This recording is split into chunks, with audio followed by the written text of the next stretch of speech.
Welcome back to The Exam Room, a podcast where we dive deep into the world of value-based care, patient-centered healthcare, and improving health outcomes with your host, Dr. Rhiannon Winsor. Dr. Winsor is a certified surgical technologist, healthcare educator, and the manager of training at VB Care Network. With almost 30 years of experience in healthcare and instructional design, she spent her career helping clinicians and care teams optimize patient outcomes. You'll also hear from Benj Brahman, our media and graphics design producer here at the Exam Room podcast. Benj brings over a decade of experience producing multimedia content in the healthcare space, including work with major organizations like the Core Institute and the University of Phoenix. From video production to motion graphics and audio storytelling, he's the creative mind behind how this podcast looks, sounds, and feels. And when he joins the conversation, he brings a unique perspective grounded in both design and real-world healthcare experience. In this episode, Dr. Rhiannon Winsor continues our series with Dr. Catina O'Leary, President and CEO of Health Literacy Media. Today's conversation shifts to leadership, behavior change, and self-advocacy, and how organizations can create a culture of clear communication that truly supports patients. From why health systems struggle to prioritize health literacy, to practical steps leaders can take this week to make their environments more human-centered, Dr. O'Leary offers insight that is both grounded and transformative. Let's step back into the exam room.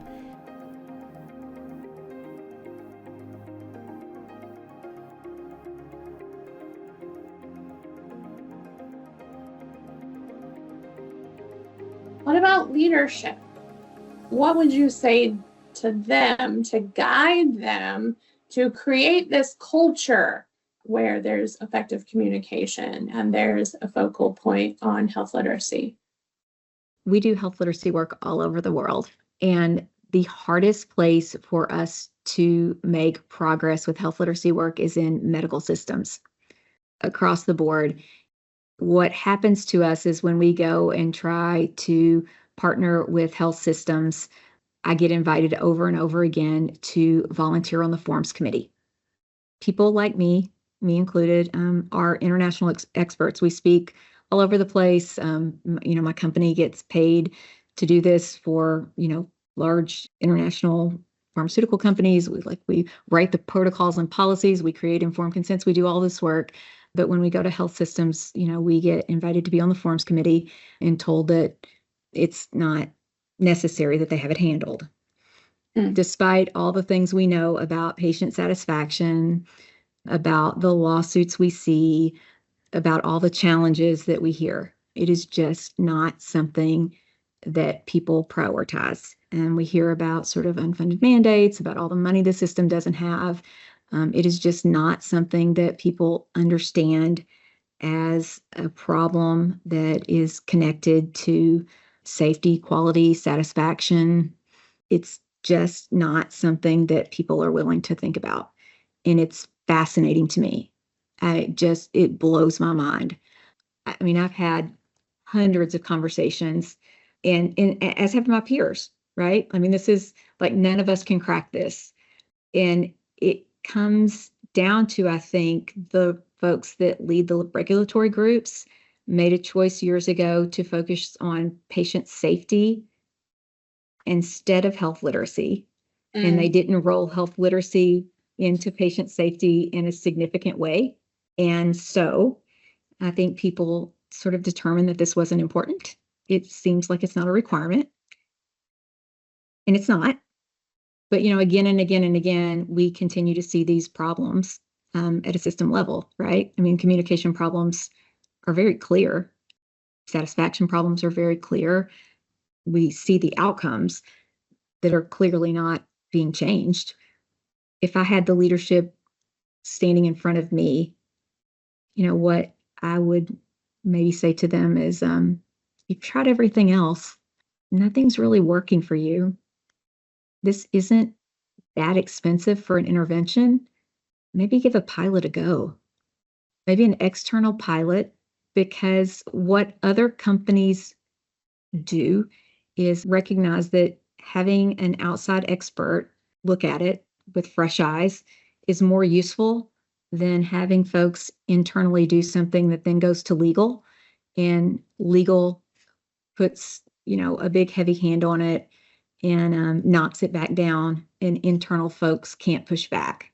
And that's what happens. The internal forms committee can't push back on legal. And what happens with us, we're outside experts. And so when we go to X pharmaceutical company, and we work with many large multinational pharmaceutical companies, we go and work on a global informed consent template, for example, and we push on something that is really complex, and it goes to legal, and legal says, we've never done it that way. And we say, this is the evidence that suggests that this way is better. This is what we're suggesting. And legal says, well, we do it this way because of this. And we say, but again, this is the evidence. And then they say, okay, an outside expert gave us this evidence. Fine. And very frequently we get to change something that has been the way it is for years and years and years, because we don't work there. And we get to say, hey, this is the evidence. But when you work there and legal says something, you often don't get to push back, right? Mm-hmm. So if I had them looking at me, I would just say, what you've been doing doesn't work. People in other fields have figured that out, and they're doing it differently. Maybe it's worth just giving it a go another way. See if you can figure it out. Better communication, written communication specifically, materials. Can't count on providers to say things, verbal communications. Don't count on the EHR companies. These systems that we have that cost so much money and are supposed to have all this stuff built in. We know they're good for some things, but you can't count on them for personalization or patient communication. It just doesn't work. Yeah, unfortunately, we're removing a lot of the human element. I'm all for standardization on a lot of different levels, but I still want to have that human connection in my healthcare. And it's life-saving. It is. It is. So everything we've talked about, we're hoping it's going to culminate in a better quality in care for the patient, better experience for the patient, behavior change. What would you say regarding what we've talked about and the possibility of eliciting behavior change in our patient? To drive behavior change, I think, number one is just to focus on the action steps. Frequently we get focused on what people ought to do, what they should do, and we don't really, first of all, start with what they want to do. So if somebody doesn't want to do it, it's not going to happen. So we got to start with them where they are. But when we meet people where they are and they understand what they need to do and why they need to do it, and the context of why they need to do it, then we need to think about the action steps. And I mentioned the context of why they need to do it because we almost never tell people why, right? We tell people they should stop smoking. We don't tell them why. We assume they need to know, or we assume they already know, but sometimes they don't. So we need to explain to people why it matters. Going back to transplant, I got to see a kidney transplant a couple years ago. And one of the big things in kidney transplant at that time is they wouldn't do a transplant if you smoked. And some people do it now, but at that point they wouldn't. And I was like, why? And part of the reason is because it had something to do with the blood vessels and constriction. And it changed the vessel constriction, changed how viable the transplant was going to be. And if they were going to give you an organ, they wanted to give it the best chance of survival, right? Like it's a big deal. Somebody died and this is their organ and they wanted to go somewhere that it's going to work. Telling somebody that might make a difference in whether you smoke or not, right? Like we want this organ to live. Same thing about like weight loss. They wanted people to have a certain, BMI.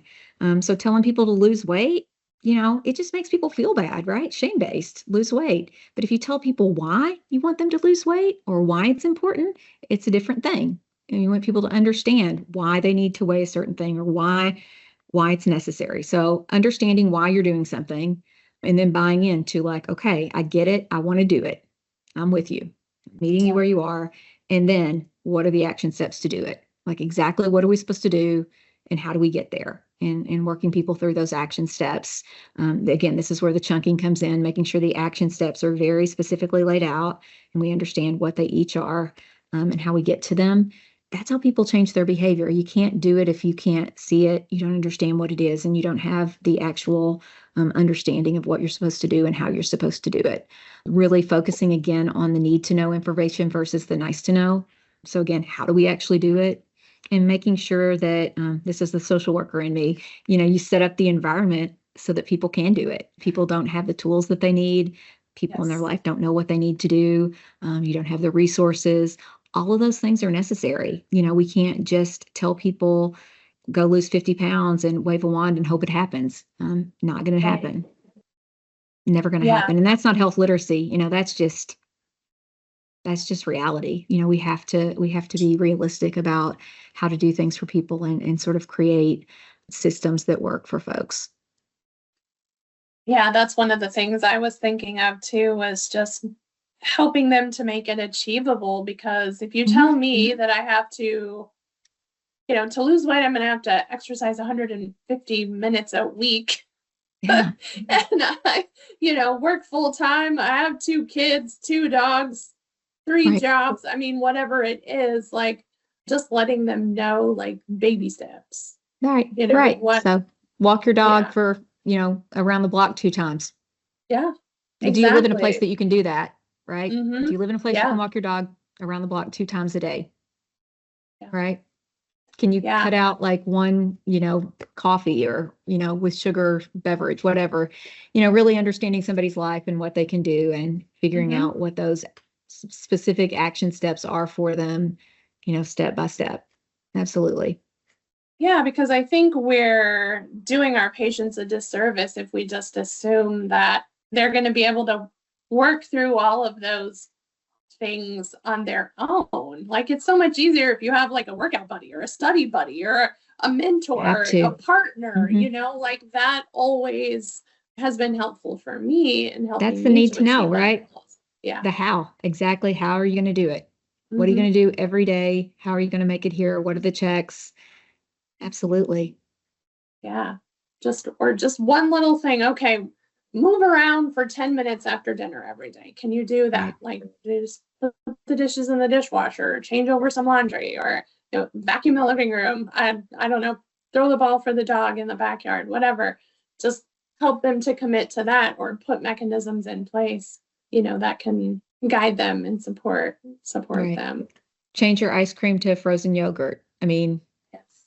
whatever it is, like let's just figure out what your strategies are, and sort of go through it. And you may not get to all of that in one visit, but you have to sort of work through somebody's life. And again, this is where all the other providers come in handy, right? Because you're not going to get Yes. to all that in one clinical visit. And your nursing staff may not get to that, but your social worker may, or your dietitian, or your OT, or whoever. So from a clinical perspective, thinking about who are all the folks you have on deck, and how can Hmm. all of those folks help you, get to your goal, depending on what it is, what's the behavior change you're working on.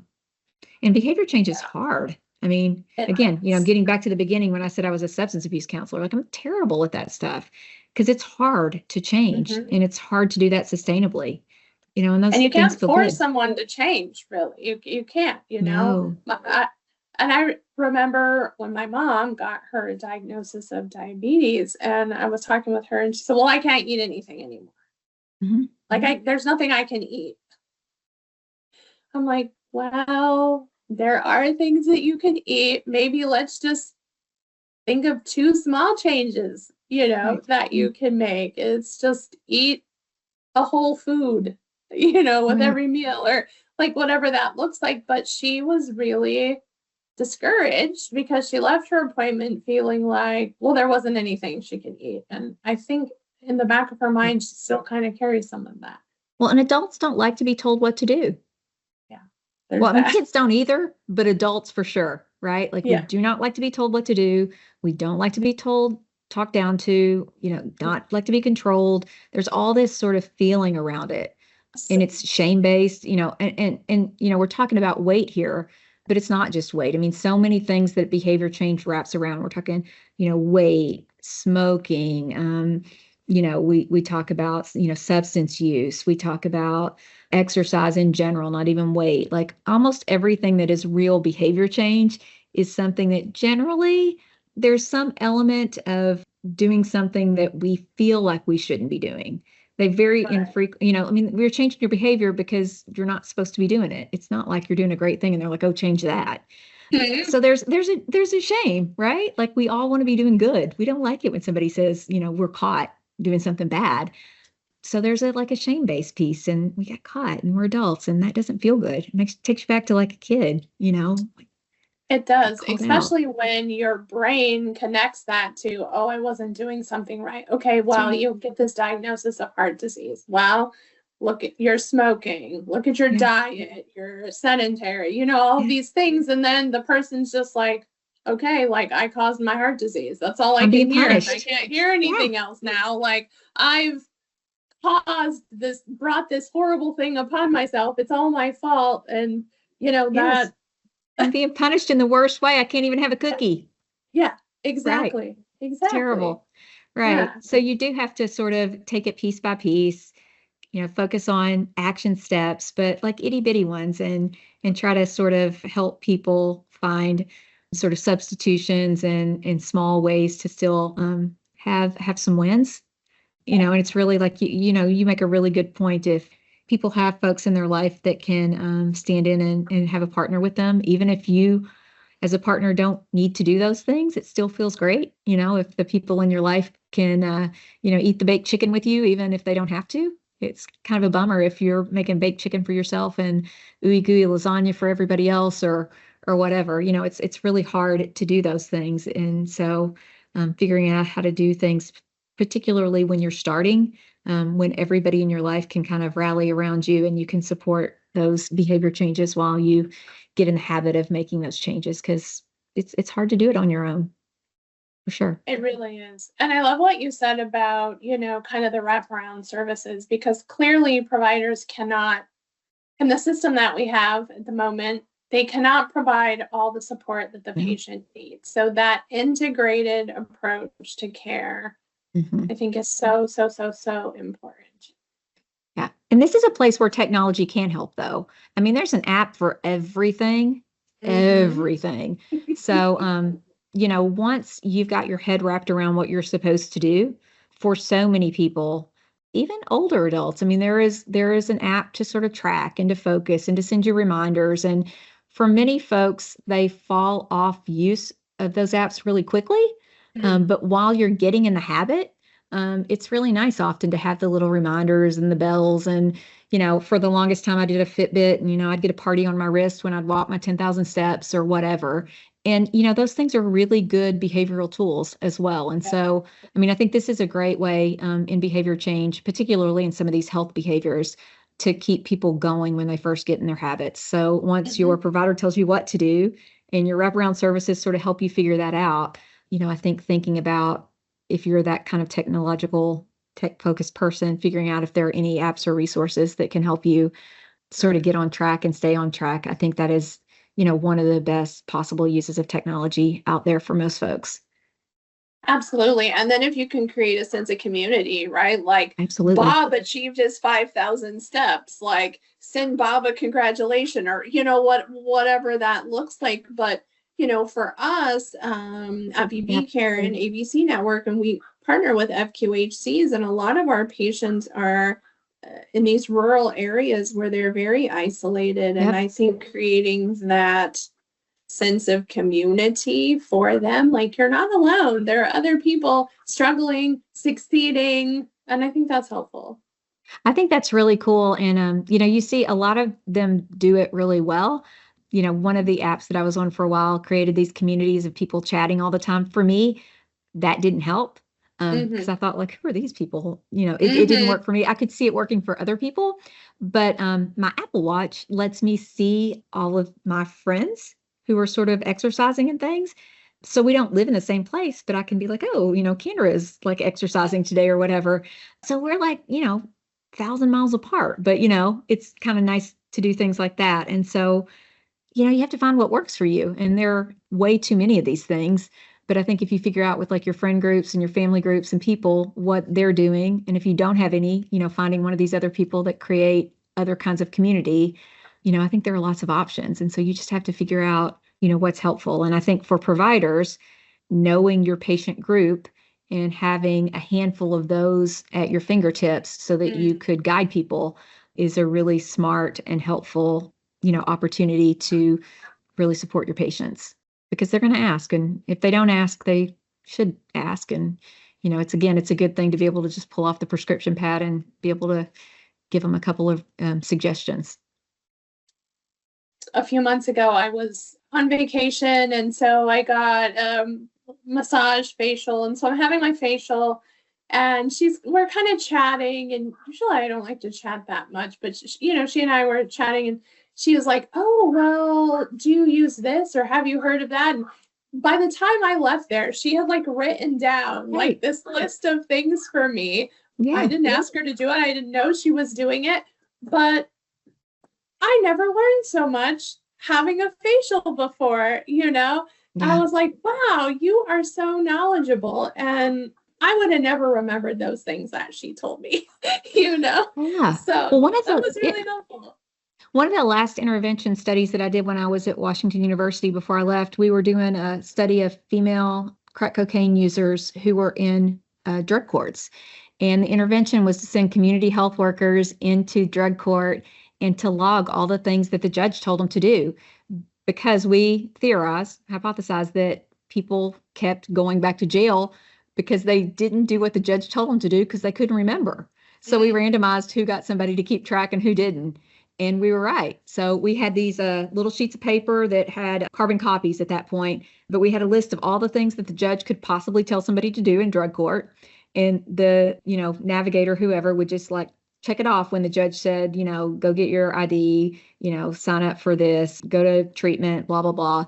And at the end of court, if you were randomized to one of these people, they would just tear off the list of the sheet and they would give it to you after. And you had the list of all the things you'd been assigned, because these people never went to court with a list, right? Right. And if you got this list of things you were supposed to do, you were much more likely to actually do it. I can relate to that. When I was defending my dissertation, afterwards, my chair said she would like to do a study because she hypothesized that a year from now, you wouldn't remember any of the questions that your committee asked you. No. And so it's been 3 years for me, I think. And I only remember one question. And the reason why is because I was so traumatized. I did not know the answer that my methodologist asked me.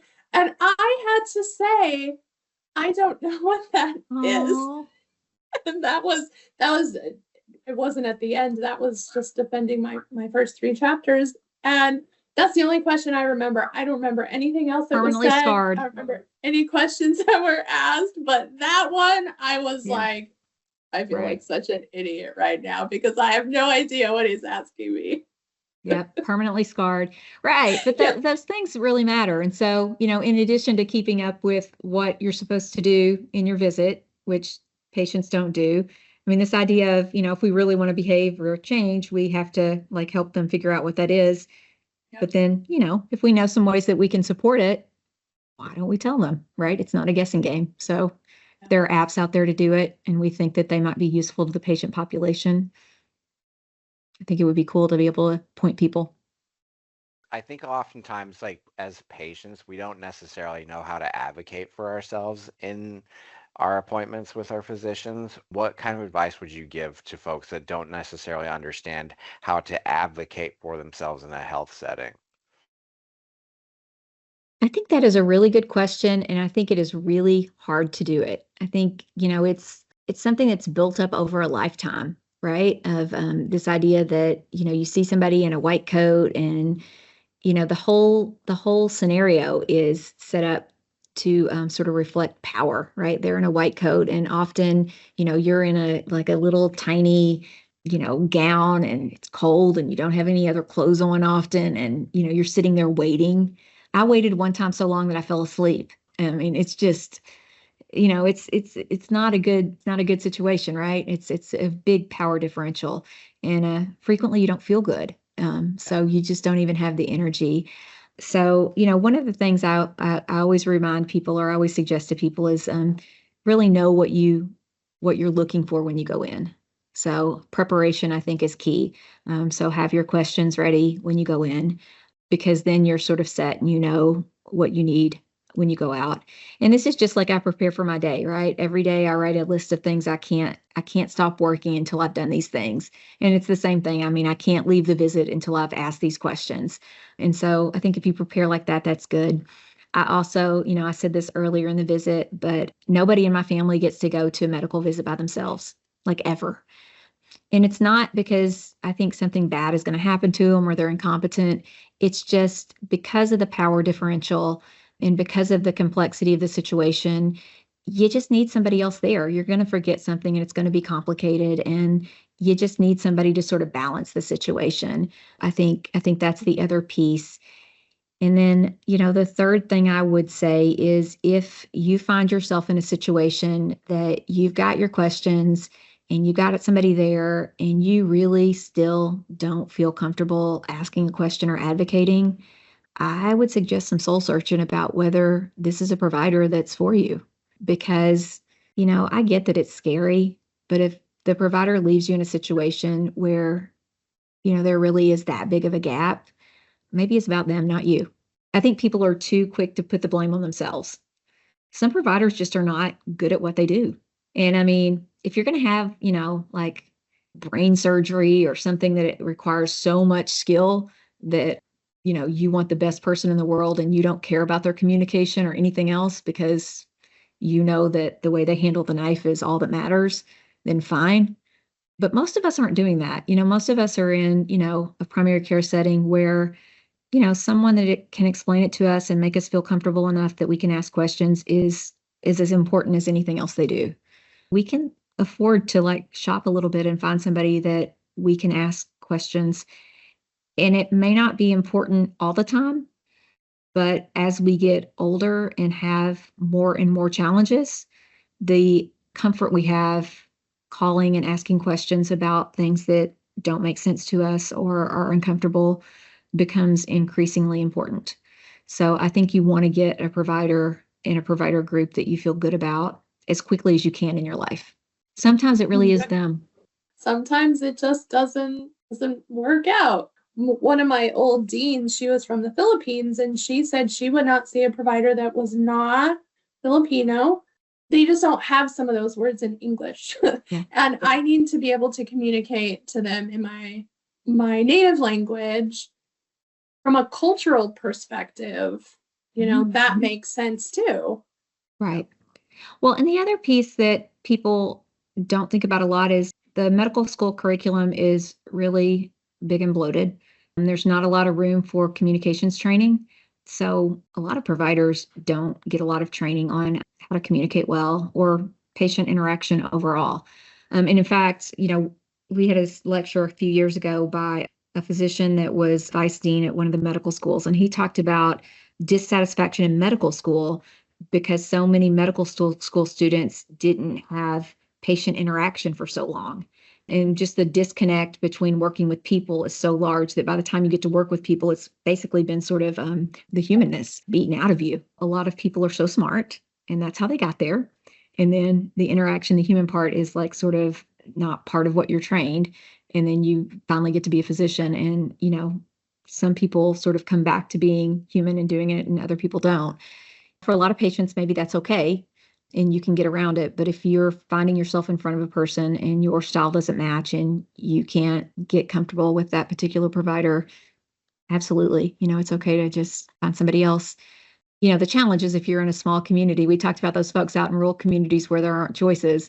So you got to hope that you've known them since, you're in kindergarten or whatever, and at least you're comfortable with it or whatever. But some people don't have choices. But for folks who have choices, I would say if you can't get past the communication, go shopping for a different person. As we are wrapping up for our health centers that are listening, what would you say is one step that they could take this week to make their organization more health literate? I think One step anybody could take to make their organization more health literate is to look around at every single sign on every single wall that you walk by and make sure that those signs actually say what they're supposed to say. They point you to where they're supposed to point you. And if you didn't know where you were going, they would actually help you get there. So many times signs are created by people who know where they're going, and they're not helpful at all to the people who don't. Just a little environmental assessment. Just take a look around you and see if what people are experiencing as they come in with fresh eyes is helpful to them. I think that's such fantastic advice. Thank you so much for You're welcome. spending this time with us today. We really appreciate you. Thank you for joining us in the exam room, where we examine the vital signs of value-based care and diagnose what's shaping the future of healthcare. We hope this conversation was as insightful as your last checkup. A big thank you to our guests for sharing their expertise and prescribing actionable ideas. Stay tuned for more episodes as we probe the topics that matter most in value-based care. Until next time, take care, and thanks for listening to The Exam Room.